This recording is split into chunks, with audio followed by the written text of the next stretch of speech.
तो दोस्तों हमारे YouTube channel meme up to date में आपका स्वागत है। अगर आप हमारे चैनल पर नए हैं तो हमारे चैनल को सब्सक्राइब करें और बेल आइकन की घंटी को भी दबा दें।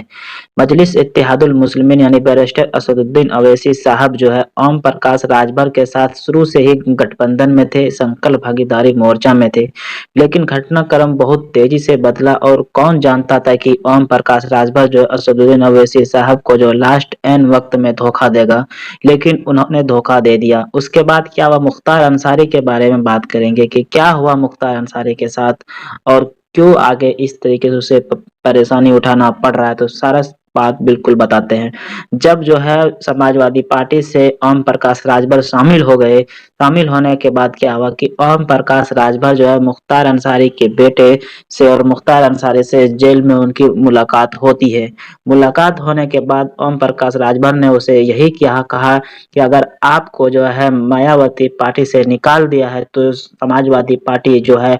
आपका इस्तकबाल करती है और आप हमारे पार्टी में आ जाइए और जो है हमारे साथ आप लड़िए चुनाव। और इस बात को जो है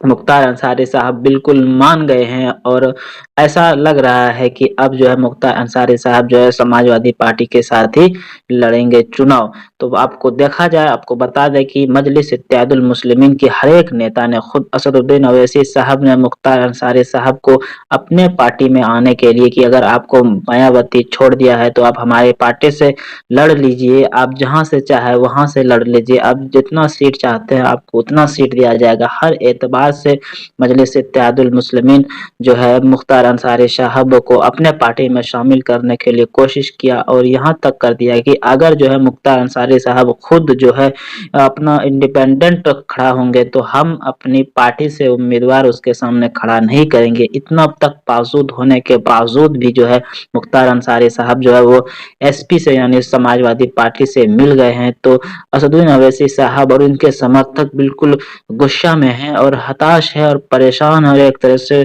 गुस्सा भी है कि अगर मुख्तार अंसारी साहब अगर कहीं से खड़े होते हैं तो हो सकता है कि मजलिस इत्तेहादुल मुस्लिमीन भी वहां पर अपना कैंडिडेट उसके सामने खड़े करे और मुस्लिम को जो विरोध सहना पड़ेगा मुख्तार अंसारी साहब को भी, जो कि मजलिस इत्तेहादुल मुस्लिमीन के खासा समर्थक है वो बिल्कुल मुख्तार अंसारी से नाराज चल रहे हैं। तो ये बहुत ही दिलचस्प होने वाला है, क्या मुख्तार अंसारी साहब जो है मजलिस इत्तेहादुल मुस्लिमीन के सामने टिक पाएंगे कि या नहीं टिक पाएंगे, ये बहुत बड़ी चैलेंज हो सकती है। लेकिन अगर हाँ, मुख्तार अंसारी साहब जो अगर एआईएमआईएम का साथ दे देती है किसी भी एतबार से तो फिर कोई अलग बात हो सकती है, लेकिन अगर वो नहीं दिया तो मजलिस इत्तेहादुल मुस्लिमीन भी मुख्तार अंसारी के सामने बिल्कुल सख्त हो जाएंगे। आपको क्या लगता है, आप हमें कमेंट करके